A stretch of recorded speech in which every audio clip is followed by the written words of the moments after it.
새벽 기도회 시작하겠습니다. 오늘은 출애굽기 12장인데 우리가 출애굽기 12장은 아주 하나님께서 이스라엘 백성들을 구원하시는 부분에 있어서 가장 중요한 파트가 되겠습니다. 그래서 이 12장은 우리가 몇 차례에 나누어서 우리가 말씀을 상고해 보려고 합니다. 오늘은 1절에서 14절까지를 봉독해 드리겠습니다. 여호와께서 애굽 땅에서 모세와 아론에게 일러 말씀하시되 이 달을 너희에게 달의 시작 곧 해의 첫 달이 되게 하고 너희는 이스라엘 온 회중에게 말하여 이르라. 이 달 열흘에 너희 각자가 어린 양을 잡을지니 각 가족대로 그 식구를 위하여 어린 양을 취하되 그 어린 양에 대하여 식구가 너무 적으면 그 집의 이웃과 함께 사람 수를 따라서 하나를 잡고 각 사람이 먹을 수 있는 분량에 따라서 너희 어린 양을 계산할 것이며 너희 어린 양은 허먹고 1년 된 수컷으로 하되 양이나 염소 중에서 취하고 이달 열나흘 날까지 간직하였다가 해질 때에 이스라엘 회중이 그 양을 잡고 그 피를 양을 먹을 집 좌우 문설주와 임방에 바르고 그 밤에 그 고기를 불에 구워 무교병과 선나물과 아울러 먹되 날것으로나 물에 삶아서 먹지 말고 머리와 다리와 내장을 다 불에 구워 먹고 아침까지 남겨두지 말며 아침까지 남은 것은 곧 불사르라.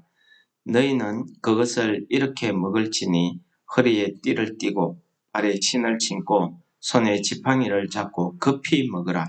이것이 여호와의 유월절이니라. 내가 그 밤에 애굽 땅에 두루 다니며 사람이나 짐승을 막론하고 애굽 땅에 있는 모든 처음 난 것을 다 치고 애굽의 모든 신을 내가 심판하리라. 나는 여호와라. 내가 애굽 땅을 칠 때에 그 피가 너희가 사는 집에 있어서 너희를 위하여 표적이 될지라. 내가 피를 볼 때에 너희를 넘어가리니 재앙이 너희에게 내려 멸하지 아니하리라. 너희는 이 날을 기억하여 여호와의 절기를 삼아 영원한 규례로 대대로 지킬지니라. 아멘. 오늘 말씀은 11장에서 이어지는 말씀이라고 여러분들이 보셔야 됩니다.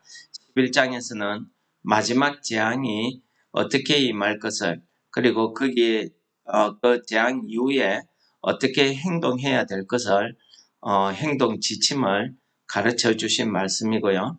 12장에서는 이제 그 마지막 재앙을 위해서 하나님께서 여호와의 절기를 하나 만들어 주시는데 유월절입니다. 이 유월절에 대해서 언제 시작할 것이냐는 것을 말씀하고 있는데 이 달을 너희에게 달의 시작 곧 해의 첫 달이 되게 하고 이 말씀은 이 달이라는 것은 지금이 아니고요. 그 당시 애굽 땅에서 보리 추수를 하기 시작한 때를 기준으로 합니다. 그래서 우리가 성경에 보면 아비월이라고 나오죠. 그 달을 첫 달로 하라는 겁니다. 대충 우리나라로 치면 3, 4월 정도가 되겠지요. 그래서 이 달을 그 해의 첫 달, 그러니까 연초에 첫 달로 삼으라 이런 것입니다. 그러니까 세상의 그 연력하고 세상의 날짜하고 하나님이 하나님 백성에게 정해준 날짜가 다르다는 겁니다. 그래서 하나님이 정해준 그 날짜는 하나님께서 이 세상에서 너희를 구원하고 애굽에서 너희를 구원한 그날을 첫 시작일로 하라고 정해주신 것입니다. 그리고 이 날을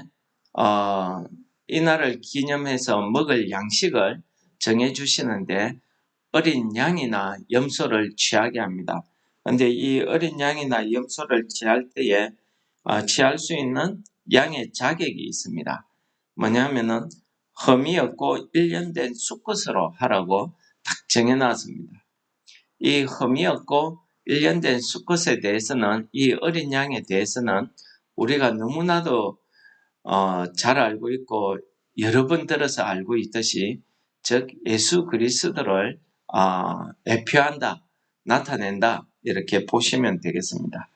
근데 이 어린 양이나 염소를 잡을 때에 앞에 보시면은 각 가족의 수대로 하라고 이야기하고 있습니다. 보통 어린 양 정도 같으면은 한 가족 5, 6인 정도 이렇게 우리가 먹을 수 있는 그 정도의 양을 이야기한다고 합니다. 그 숫자가 너무 적으면은 이웃집과 함께 해서 한 마리에 먹을 수 있는 숫자만큼을 정하도록 해놨습니다. 그리고 이날에 그 다음에 이날 먹는 방법을 이야기하고 있는데, 8절에 보시면은 불에 구워서 무교병, 쓴 나물과 아울러 먹으라고 이야기하고 있습니다. 무교병이라는 것은 누룩을 넣지 않은, 그러니까 누룩을 넣어서 부드럽게 부풀리지 않은 그런 빵을 이야기하죠. 그리고 쓴 나물이라는 것은 말 그대로 입에 먹을 수 없는 쓴 나물을 이야기합니다. 이것은 애굽 땅에서 살면서 고통당했던 그것을 기억하라는 그런 뜻이 되겠죠. 그리고 먹는 방법을 보시면은 이것을 조리하는 방법을 보시면은 반드시 불에 구워서 먹으라고 합니다. 날 것이나 삶지 말라고 이야기합니다. 우리가 생각할 때 굽는 것보다는 삶는 것이 건강에 좋을 것 같은데, 왜 이렇게 날 것이나 삶지 말라고 하냐면은 당시에 우상 숭배하는 애굽인들의 조리법이 날 것 혹은 삶아서 먹었다고 합니다. 그래서 그렇게 하지 말라는 것입니다. 하나님께서는 철저히 이 하나님의 백성들에 대해서 그들이 먹는 것까지도 이렇게 구분하고 계시더라는 사실을 보여주고 있습니다. 오늘날 우리가 살면서 참 이 먹는 것에 대해서 우리가 세상 사람들하고 똑같이 이렇게 먹는다고 하면은 어떨까요?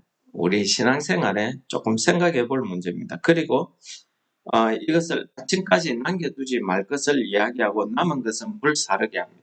뒤처리까지 말씀하시죠. 그리고 먹는 방법을 11절에 이렇게 이야기합니다.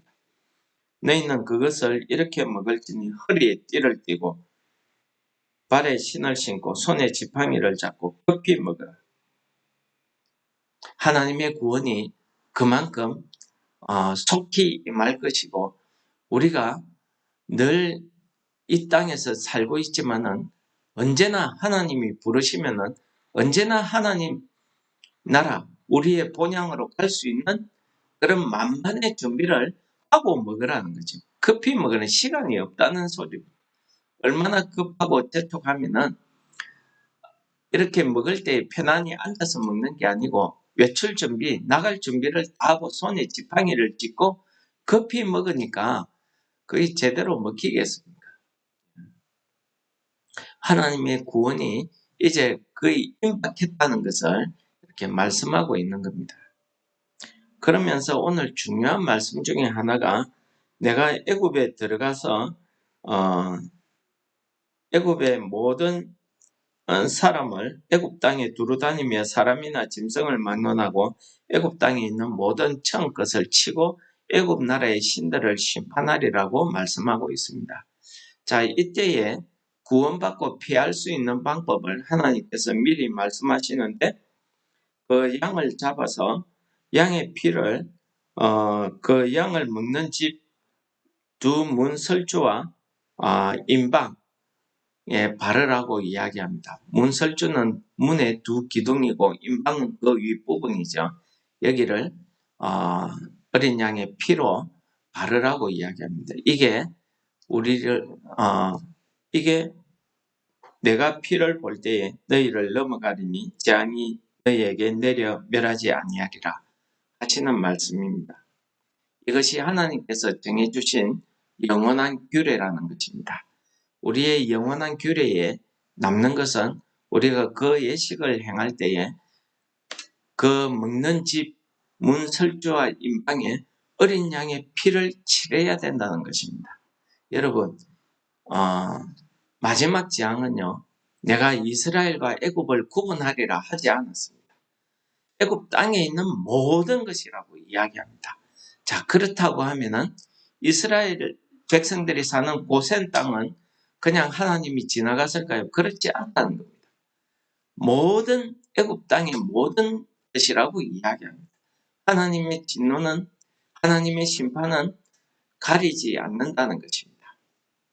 그래서 하나님의 심판이 공의롭다고 이야기하는 것입니다. 이때 우리가 이 심판을 면할 수 있는 부분이 어린 양의 피를 문설주와 임방에 칠해서 내가 그 피를 볼 때 넘어간다는 뜻으로 유월절이라고 이름을 지칭하고 있습니다. 내가 그 피를 볼 때입니다. 여러분, 이 부분을 우리가 어떻게 해석하면 될까요?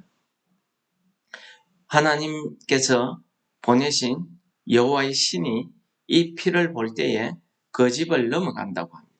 이스라엘 백성 중에서 설마 그런 사람이 있을까 싶지만은 정말 이 규례대로 어린 양의 피를 칠하지 않은 사람이 있었을지도 모르겠습니다. 같이 심판을 받는 거지. 믿음의 행위를 이야기하고 있는 거 아니겠습니까? 오늘 이 심판이 일어나기 전입니다. 그런데 하나님께서는 문설주와 임방에 어린 양의 피를 칠할 것을 이야기합니다. 이 부분을 이야기하면서 저는 갈라디아서 6장에 있는 말씀이 생각이 납니다. 갈라디아서 6장에서 바울 사도는 그러므로 이제 나는 내 몸에 예수의 흔적을 가졌다라고 이야기하면서 더 이상 이 문제에 대해서 거론하지 말 것을 이야기합니다. 무슨 말씀이냐 하면은 그 당시 갈라디아 교회에서는 유대인 출신의 기독교인과 이방인 즉 헬라인 출신의 기독교인 사이에 다툼이 있었습니다. 특히 유대인 출신의 기독교인들은 자기들이 아브라함의 자손이며 할례받은 것에 대해서 극히 자랑을 삼고 할례받지 못한 이방 그리스도인들에 대해서 할례받을 것을 종용하는, 할례받지 않으면은 율법을 어기는 것이고 그러면은 여러분들이 구원받지 못한다는 이런 이야기를 하고 있었습니다. 이것을 가르치고 있었습니다. 거기에 대해서 이 바울 사도가 그 갈라디아 교회에 있는 그 유대인으로서 기독교인 된 사람들과의 대립 가운데 하는 말씀이었습니다. 우리 갈라디아서 6장을 제가 잠깐 읽어드리도록 하겠습니다.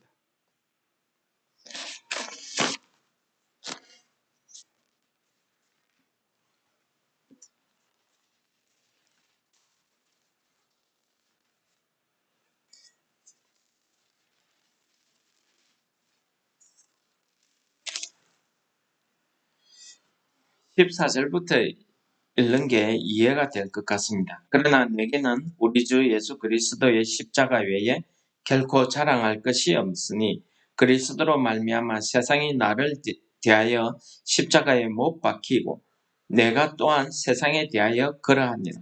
할례나 무할례가 아무것도 아니로되 오직 새로 지으심을 받은 것만이 중요하니라.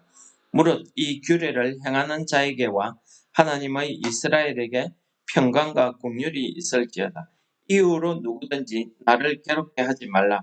내가 내 몸에 예수의 흔적을 지니고 있노라. 라고 이야기합니다. 여러분, 이때 예수의 흔적이라고 하는 것은 여러 가지로 우리가 이야기할 수 있습니다. 그 중에 하나는 보통 신학자들이나 주석에서는 이렇게 설명하고 있습니다. 예수의 흔적이라고 하는 것은 이 바울이 예수 그리스도를 전하면서 받았던 그런 고난, 고통을 이야기한다 하면서 고린도후서 11장에서 나타난 바울 사도의 고통을 이야기하고 있습니다. 그 흔적을 이야기하고 있습니다. 이야기하기를 그들이 그리스도의 일꾼이냐 정신없는 말을 하거니와 나는 더욱 그러하도다. 내가 수고를 넘치도록 하고 옥에 갇히기도 더 많이 하고 매도 수없이 맞고 여러 번 죽을 뻔하였으니 유대인들에게 40에 하나 감한 매를 5번 맞았으며 3번 태형을 맞고 1번 돌을 맞고 3번 파선하고 일주야를 깊은 바다에 지냈으며 여러 번 여행하면서 강의 위험, 강도의 위험, 동족의 위험, 이방인의 위험, 시내의 위험, 강야의 위험, 바다의 위험, 거짓 형제의 위험을 당하고 또 수고하고 애쓰며 여러 번 자지 못하고 줄이며 목마르고 여러 번 굶고 헐벗었으나 라고 이야기합니다. 이러한 흔적을 이야기하는 거다 라고 말하고 있습니다. 그런데 여러분들 어떻습니까? 물론 그것을 이 바울 사도가 이야기할 수도 있겠습니다. 우리가 예수 그리스도를 믿으면서 받게 되는 그런 고난, 고통이 있습니다. 그것이 없다고 하면은 우리가 참 믿음의 행위를 할 수 없지요. 예수님의 그 삶을 따라서 살 수가 없습니다. 이러한 고통과 이런 고난을 우리가 감당할 수 있는 것은 하나님께서 우리에게 이러한 예수 그리스도로 말미암아 이러한 고난, 고통을 이겨낼 수 있는 힘을 주셔야 될 줄을 믿습니다. 또 한 가지 해석은 이런 해석이 있을 수 있겠습니다. 고린도후서 1장에서 1장 20절입니다. 하나님의 약속은 얼마든지 그리스도 안에서 예가 되나니 그런즉 그로 말미암아 우리가 아멘하여 하나님께 영광을 돌리게 되느니라. 우리를 너희와 함께 그리스도 안에서 굳건하게 하시고 우리에게 기름을 부으신 이는 하나님이시니 그가 즉 하나님이 또한 우리 안에 우리에게 인치시고 보증으로 우리 마음에 성령을 주셨느니라 라고 이야기합니다. 하나님께서 우리 마음에 인치셨다고 합니다. 바로 이것이 우리가 하나님의 백성인 흔적, 표가 아니겠습니까? 여기에서 바울 사도가 이야기하던 흔적은 헬라어로 스티그마타라는 단어를 씁니다. 이 스티그마타는 자국이라는 그런 뜻이죠. 그러니까 오늘 고린도 후서 1장 22절에 말씀하시는 인치신다 할 때에 인치신다는 이 말씀도 같은 단어를 쓰고 있더라는 겁니다. 그렇다고 하면은 하나님께서 우리 심령에 인치시고 보증으로 성령을 주셨다는 이 말씀을 우리가 잊지 말아야 될 것입니다. 즉 성령 충만할 것, 성령 받은 것이 우리의 인치심을 받았다는 증거가 되지 않겠습니까? 여기에서 하나님께서 우리에게 기름을 부으시고 우리에게 인치셨다는 말씀으로 우리에게 성령을 주셨다는 것을 말씀하고 있습니다. 우리의 이 흔적이라는 것은 남길 흔 발자국적이라고 합니다. 그러니까 우리가 살아가면서 우리의 발자국을 이렇게 남긴다는 거죠. 우리의 삶의 모습을 남기고 가는 겁니다. 우리의 삶의 모습이 뭐겠습니까? 예수 그리스도의 그 삶을 따라 사는 거 아니겠습니까? 우리 누가복음 24장에 보면은 예수님께서 십자가에 못 박히시고 나서 제자들이 예수님이 죽었다고 생각하고 다들 자기 갈 길로 흩어지기 시작합니다. 그 중에 엠마오로 내려가는 두 제자가 있었는데 이 두 제자가 자기 고향 엠마오로 가는 길에 예수님을 만나게 됩니다. 처음에는 이들의 눈이 가려져서 예수신 줄을 알지 못했다고 합니다. 같이 내려가면서 예수님께서 그들에게 성령 하나님의 말씀으로 가르치기 시작합니다. 그리고 나서 그들이 더 머물기를 원하고 들어가서 먹고 마실 때에 예수님께서 보이지 않았다고 합니다. 그러면서 그들이 하는 고백이 있습니다. 말씀을 풀어 가르치실 때에 우리 마음이 뜨겁지 아니하더냐 라고 이야기합니다. 그렇습니다. 말씀입니다. 말씀이 우리 마음에 예수 그리스도께서 우리 마음에 말씀으로 오시면은 성령께서 우리 마음에 역사하셔서 우리 마음을 감동시키고 우리를 뜨겁게 하시고 우리를 그 말씀의 기쁨으로 감당할 수 있게 해주십니다. 이것이 보증입니다. 여러분, 오늘 하나님께서는 6월절의 규례를 정하시면서 이것이 영원한 규례라고 이야기합니다. 무슨 말씀입니까? 우리가 하나님 앞에 설 때까지, 하나님의 그 심판대 앞에 설 때까지 우리가 하나님의 인치심으로 우리가 예수의 흔적을 통해서 우리가 이 심판을 넘어갈 수 있다, 구원받을 수 있다는 것을 오늘 말씀이 이야기하고 있는 거 아니겠습니까? 우리가 날마다 지금 타순절 기간을 지내고 있습니다. 날마다 돌아오는 우리 부활절을 통해서 예수 그리스도께서 어린 양이 되셔서 우리 죄를 위해서 그 피를 우리 마음의 흔적으로 바르시고 우리에게 예수 그리스도를 만난 그 뜨거운 감동과 기쁨을 허락해 주셨습니다. 이러한 예수 그리스도를 만나는 뜨거운 경험과 체험은 우리가 이 땅을 살아가면서 예수님의 말씀대로 살아가는 데에 큰 힘이 되는 줄 믿습니다. 그러나 그러한 힘은 우리 사람의 연약함과 제약성에 의해서 얼마 가지 않더라는 것입니다. 그래서 하나님께서 보정으로 성령의 충만함을 주시는 것입니다. 우리가 오늘 하루도 살아갈 때에 하나님께서 우리에게 허락하신 말씀으로 오신 예수 그리스도의 말씀이 내 안에 살아 움직여서 역사하여서 그 말씀대로 우리가 예수의 흔적을 남길 수 있는 그러한 삶을 살 수 있도록 오늘도 성령이 우리에게 충만히 임하게 되실 것을 기도하시는 여러분들 되시고 성령의 인도함을 따라서 예수의 흔적을 우리가 나타내는 오늘 하루의 삶이 되시기를 축원합니다. 우리 찬송하시겠습니다. 265장입니다. 주 십자가를 지심으로 죄인을 구속하셨으니 그 피를 보고 믿는 자는 주님의 진노 면하겠네. 내가 그 피를 6월절 그 양의 피를 볼 때에 내가 너를 넘어가리라. 흉악한 죄인 괴수라도 예수는 능히 구원하네.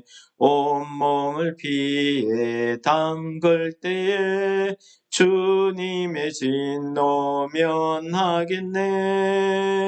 내가 그 피를 6월절 그 양의 피를 볼 때에 내가 너를 넘어가리라.